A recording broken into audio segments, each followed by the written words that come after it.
Well, thank you all for joining us today. And Madam Secretary, thank you for taking the time to sit down with me and the rest of the interns here at the department. I know that they appreciate it. They have all submitted questions for you over the last week, and we compiled some of those questions, selected some of the best. We're going to go through those questions for about 20 minutes, and then we'll leave some time at the end for questions from the audience, so start thinking early. So when I first arrived in DC as a student for my undergrad at American, obviously, I think like a lot of folks do when they first come here, young kids starting in DC, the first question I asked anyone who I met was, what do you do? Or more specifically, what is your title? I was soon told, when I started making friends who had been here a little longer than myself, that that's a boring question. Don't ask that question. No one wants to answer it. It's not interesting to ask, and it's not interesting to answer, and it doesn't actually tell you anything about someone. The question to ask instead of what you do is why you do what you do. So what motivates you to do this job? Well, first of all, Rory, thanks for having me, and welcome everybody. I know some of you are not working in this building, so welcome to the Department of Commerce headquarters building. Rory, let me just step back for a minute. I was once where you are. I was between my freshman and sophomore year of college, I was an intern for Senator Kennedy. So I came to Washington and spent the summer I remember the heat. That's what I remember, how hot it was. But I also remember how much fun it was because there's so many young people here in Washington. What motivates me to do this is you really come to appreciate how fortunate we are. And no matter what your background and experience is, and the more of the world you get to see, the more of our country you get to see, you realize how extraordinary the United States is and what an amazing country we are. We have lots of problems. We have lots of things that don't work. But if we don't have people who are willing to come and work hard to try and solve our problems, we won't continue to improve as we have as a country. And one of the great things about our country is we're a democracy. It's messy, it's ugly, sometimes it can be really challenging, but it's about the will of the people. But the will of the people only happens if you have people who are willing, like you, to put themselves out and to try and solve some of the toughest problems. So what motivates me is I feel this country, my family immigrated to the United States 134 years ago. And I know that sounds very distant and very far away, but for some of you, your families may have immigrated in the last decade or two, or in the last generation. And, I wouldn't exist if my great-grandfather hadn't immigrated. I mean, we were Jews in Russia, and we would have been killed, basically. And so you realize what an extraordinary place this is, where even as you come as an immigrant, it's hard. Today it's hard, but we offer so much. But you also have to make so much of it. And I feel, given all of the benefits that my family has had over that 135 years, the responsibility to try and contribute back. And this job has given me the opportunity to use everything I've ever learned in my life. I went to law school, I went to business school. I was in the private sector for 27 years. Every skill, every lesson I've had to draw upon to try and do this job well. And it's been a real privilege and honor to try and bring what I know and what I'm capable of to try and be part of finding solutions to the problems, the big problems our country faces. So I have very much loved it, and it's extraordinarily fulfilling. So I hope for all of you, you have the opportunity in the arc of your life to go from being an intern to being in a principal position and bringing everything that you learned throughout your careers to the table to try and help make the United States better. That's what we are. We are the sum and substance of the people who lead. Fantastic. So let me ask you, you talked a little bit about the journey here. And obviously you've had a long, illustrative career in a number of different areas in our economy. So what has been the key to success over the course of your career, and what skills have been most important to your success in your role as Secretary of Commerce? I think that there's a couple fundamental things that I know. First is, I don't care who you are, and I don't care how smart you are or how talented you are. To be successful requires a team. And it requires to, no matter what position you're in, as you lead, I think it's really important to understand what you are good at and what you're not good at. So knowing yourself is probably the most important thing to start. What am I good at? What am I not good at? And then surround yourself with people who are good at the things you're good at and good at the things you're not good at. And build a team, because I'm a fundamental believer. I don't care what field you're in. Success is not a solo opportunity, but success comes, first of all, from a lot of hard work and a lot of energy, and you will make mistakes along the way, but it comes from being part of a team. And I feel that way about our commerce team. I'm so proud of our commerce team. I think we have really had the capacity to move the needle, but it's only because we're a team and we work together. It doesn't mean it's smooth, and it doesn't mean it's all going well all the time, but team is really fundamental. Knowing yourself is fundamental. And the third is listening. Learning to be a really good listener. And I'm an impatient person, and I tend to interrupt, and it frustrates others, but it frustrates me, because it's like, Penny, just be quiet and listen. Because it's really important. People are trying to communicate things to you, and you need to figure out what's important. What are the things you're being told that really are important? And learning to be a good listener. And I don't mean a passive listener, I mean an active listener, a collaborative listener, somebody who encourages input, will help you and help your team. Sure. So aside from the interns, what is your favorite part of the job? And what has been your favorite experience in the job so far? I think my favorite part of the job is the opportunity to take this big, complex organization, and you guys represent the complexity of commerce, right? Some of you are at NOAA, and some of you are at NIST, and some of you are at BIS, and some of you are at NTIA. You're all over this organization. And I think one of the most satisfying things about this job has been to try and figure out what knits us together, and how do this disparate set of responsibilities that we have, not how do they become one, because each part has to do its part, but what is the core of what we do? And for me, that has been, and that started with developing a strategic plan. And that was something that was a group effort. We had about 60 of us. So folks you worked with came together, and we created a plan for the Department of Commerce. I'm sure you've memorized it, because somebody gave you our strategic plan, or at least you've looked at a summary of the things that the part of the department that you're working on is responsible for. And we said, here's the things that we're going to do: trade and foreign direct investment, data, innovation, climate intelligence, and we're going to do that by operating the place better. And in putting that together, really creating this notion of what is the Department of Commerce, what are our responsibilities, and for the first time making it so you can actually say it pretty easily, understand it, and that everybody in our department can see it.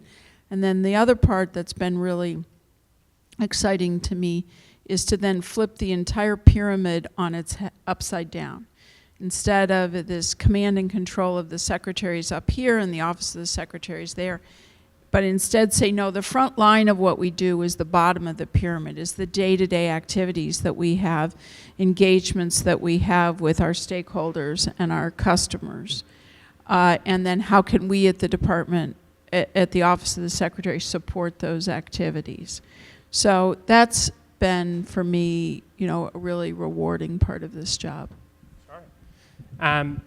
So an interesting question that we received was about, in the process of designing that strategic plan and executing it and performing your role as Secretary of Commerce and all the roles that have come before.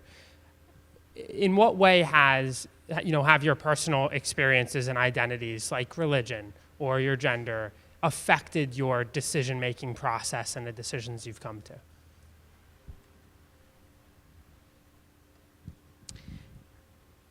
I don't think about my religion or my gender when I think about my job. I think about instead things like values and leadership principles that I think span the arc of gender issues or religious,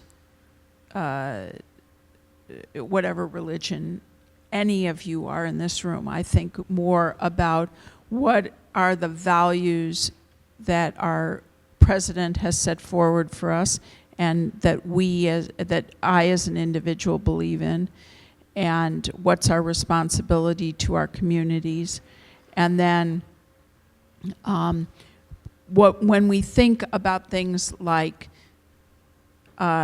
diversity, though, we think about having a diverse workforce and making sure that the folks that we're working with come from all different types, walks of life, all different, different genders, different experiences, because it goes back to this notion of team. If you really want to address a problem, you can't have one point of view or one approach. You want to be looking at your challenges from a more multidimensional fashion, and the way to do that is to bring together either different expertise or different perspectives, and that comes from the team that we've built. So that's really how I think we're very much driven by the values that we as a leadership team believe in, and obviously our president sets forth for us as an example.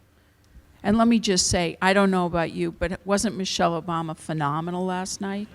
Talk about values, talk about expressing what's important in life, and connecting families and children to the leadership of our country. It really, that's what I'm talking about. This is not an amorphous concept. It's real for every one of us in our own way. Absolutely. Oh, and in some ways, that philosophy is one you've arrived at over a long career that spanned the private and public sector, and diverse experiences in both places. So, I think a lot of folks here who are navigating the start of their career and trying to determine what direction they go in would love to hear your take on the private and public sectors in terms of how they're similar and how they're different. So, launching your career, it sounds like you're going to get shot out of some cannon or something like this. It's a process, right? It's a process of you figuring out what you're passionate about, where you fit in a place that you like, and you see yourself. But not static, but kind of who you are. And so this is about the same thing as leadership, kind of knowing yourself and asking yourself the hard questions, which is not so easy. And for me, I'm a builder. If you were to ask me, what do I like to do? I like to build. And in my career, I built buildings, I built teams, I build organizations, and I feel like what I brought to the Department of Commerce in my position was this notion of sort of entrepreneurship and building and pushing and taking risk, and growing something, seeing the potential of where you can go and trying to get the organization there. That's what I mean by being a builder, and I've loved that. That is what, and so then it doesn't matter for me whether I'm in the private sector or in the public sector. I then view my job as getting the right people in place, building the right team, getting the right strategy. Where are we trying to accomplish? And that's a team effort, not a, some bring down the tablets from on high. Then focusing on where do you want to make your biggest investments. And investments may be dollars, but in the private sector, but it's also time and it's people. Where do you want to focus in that strategy? And then what are the biggest opportunities and what are the biggest problems? And as a leader, you should be focused on the biggest opportunities and the biggest problems.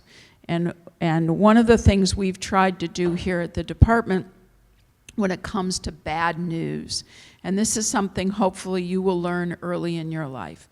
When you have bad news, something's going wrong, you need to surface that as quickly as possible. Don't sit on it. Yes, you want to be part of the solution, but what can happen, and in good organizations, if you have a problem, people will help you. Responsible cohort, your peers in your work, and as well as your boss should bring more resources to the table to help you. And resources might be creative thinking. It doesn't necessarily mean money or something. It can be money, it could be people, it could be time. But it can also be, have you thought about addressing that problem this way? One of the hardest things to learn as a young person is to share the challenges and share the problems and get input, because our instinct is to figure it out. We want to solve it ourselves. I want to be the hero. And often problems particularly tend to get worse, not better. They don't tend to get easily fixed. I'm not talking about doing your day-to-day job. I'm talking about when something is going off course. And that's something, that's really important, I think, to learn earlier in your career. The other is tell the whole story. Don't tell 2/3 of the story. The biggest damage you can do to your organization is if you only tell part of the story, because what decision makers need to know and the people that you're working with need to know is they need to understand the whole problem, the whole story, because otherwise you'll make a solution that only addresses part of the problem, and the rest of the problem may come up and slap you upside the head. And so that's early in your career to really, I call it, tell the whole truth, not the partial truth, and share your problems. I used to say to people in the private sector, you're asking about the public and private sector, I used to say to folks in our organization, let me tell you how to get fired. I said, first, lie, cheat, and steal, right? For sure you're going to get fired doing that. But the other is keep a problem to yourself and just let it fester and get worse and worse and worse. I mean, that creates a big problem. So, the public sector is the same. It can be entrepreneurial. It can be a place where you can be extremely creative if you're gutsy enough and if you build a team and if you explain. But the same fundamental kind of theses apply about you need a good team, you need to know the direction you're going, you want to have a strategic plan, you need to focus on the biggest opportunities and the biggest challenges, and you need to be judicious where you invest your assets. And in government, your assets are often your time and your energy. And, so trying to figure out what you think is doable in the context of the current situation. Fantastic. Thank you. So we have obviously a lot of you. We have 2 mic runners, I think. We're going to go ahead and switch to a couple of questions from the audience. Please keep them concise and clear. And look for the guys with the mics. You can just raise your hand. If you could just give us your name and the bureau you're working in, we'll go ahead and take your question.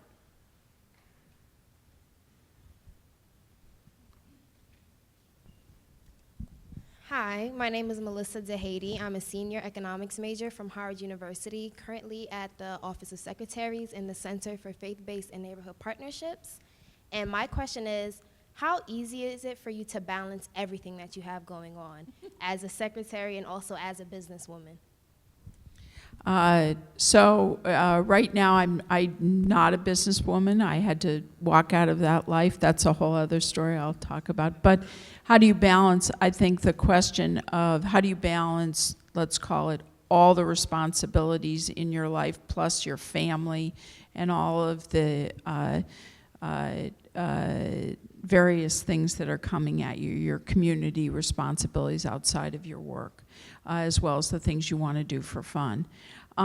That's always a juggling act, and my family is the most important thing to me. I have 2 children; they're 23 and 25, and so many of them are, they're closer to your age certainly than they are to mine, and I have a wonderful husband who's been extraordinarily supportive.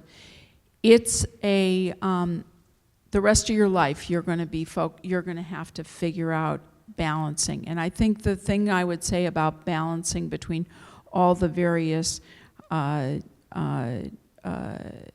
demands on your time, your energy, and your thought is this constant need to prioritize, right? And figuring out, being really clear about what's important to you. And then spending your energy against the things that are most urgent, that are most important to you at that moment. And those are they're going to vary constantly. And so the other aspect of that is a bit of personal forgiveness, which is you have to allow yourself the fact that it's messy. It's not neat. The list on your table or list on the pad of paper or on your iPhone of the things to do, that's neat. But life is not neat. 3 things come at you at the same time and you're trying to figure it out. And what's important is how you navigate that and your intentions in terms of prioritization. And sometimes you're going to get it right and sometimes you won't get it right, and then recognizing when you don't, and frankly being willing to apologize when you didn't get it right to the folks that you didn't really figure that out. And so, I always think about the vacation I canceled for that deal that I thought was so important. And I look back today, and that was probably 25 years ago, and my view is don't cancel vacations for things like that. That's stupid. It will be there a week later. It's amazing how things are, and particularly today when someone can get you by a phone, anywhere in the world. And so you don't always get it right. And so that's what I mean by a bit of personal forgiveness. But awareness of what are your priorities, what's important at that time. I mean, my kids right now, what's important to them right now is they're trying to launch themselves, so their careers are kind of have this massive space in their time continuum of things. And then, of course, their boyfriends or girlfriends, that's very important to them. And kind of mom and dad get a little less time and attention. But, talking about, okay, do we have that balance right, is sometimes yes and sometimes no. And being aware of that is, I think, a way to handle it. I think we have one up here. Hi, I'm Ben Resnick. I'm a sophomore mechanical engineer at Case Western Reserve University. I'm an intern at NIST. What was one mistake you've made as a businesswoman or secretary, and how have you overcome it? I've made so many, it's hard to think of one. I think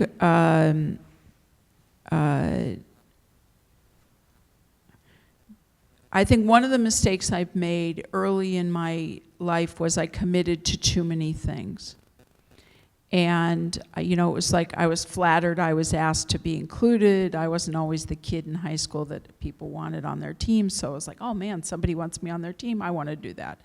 And I probably made too many commitments early in my life, kind of in my mid-20s to my early 30s, where I was trying to do, on top of my job, too many things. And I was doing none of them well and none of them in enough depth. And I think that it's important to focus. I don't mean you need to be monodimensional, but it's important not to also spread yourself so thin that you can't do anything well. And because ultimately your greatest satisfaction is going to come from the things that you actually kind of really get your arms around and go deep on. And those will be, when you look back on your life, there will be many, but there won't be many at the same time. And for me, personal satisfaction has come from really always from having a strong family life, but then having a multitude of activities, but not being so overcommitted that I can't really do anything well or get anything accomplished. Because I like climbing the mountain. I don't like sitting at the top of the plateau. I like the endeavor of engaging. And one of the things we've tried to do here at the department, and it's harder, in this role because it's not just my personal desires and ambitions, it's really about this role is you play a function for the president, for the administration, for the department, for the business community. And so serving those multiple masters for the Hill and trying to get that right is hugely demanding, and you're never able to do it all. And so that's why team matters. And that's why also clarifying priorities matter a lot. Perfect. Thank you, Madam Secretary, for your answer. I think we have one more question. Got one right here.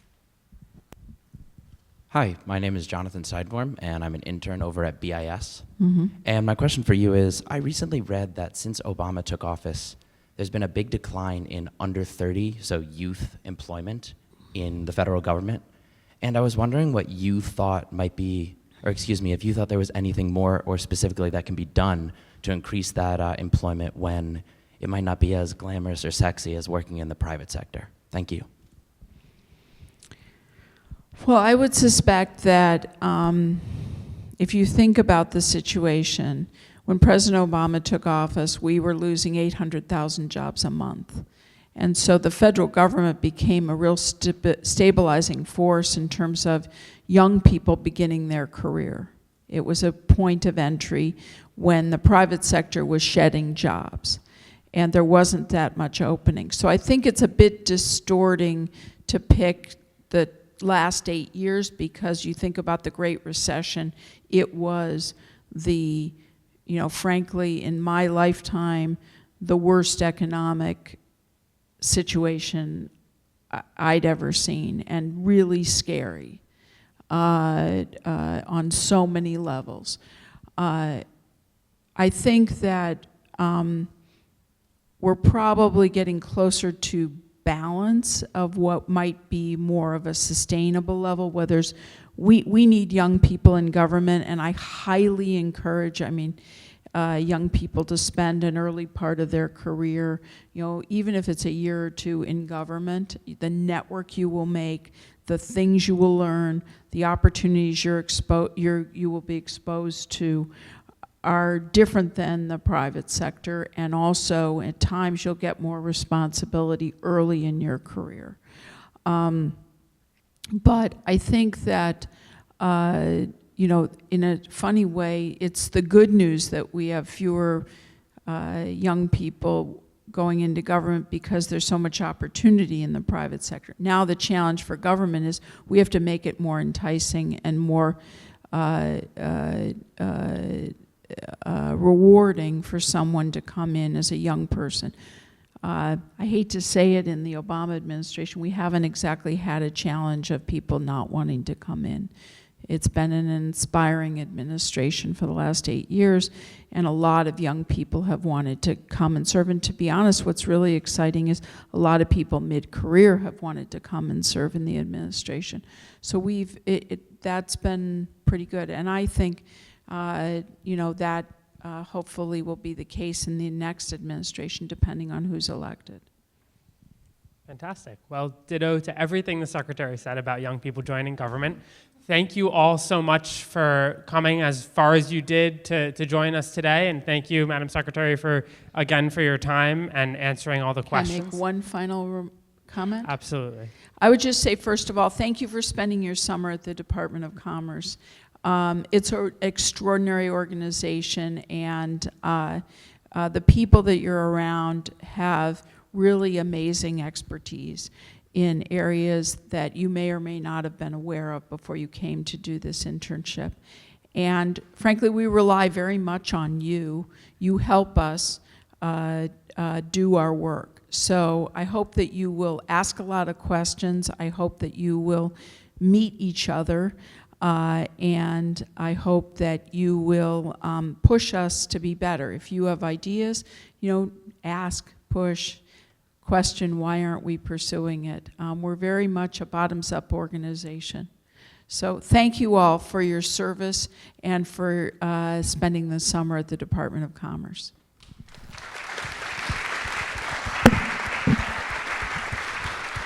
And Rory, thank you.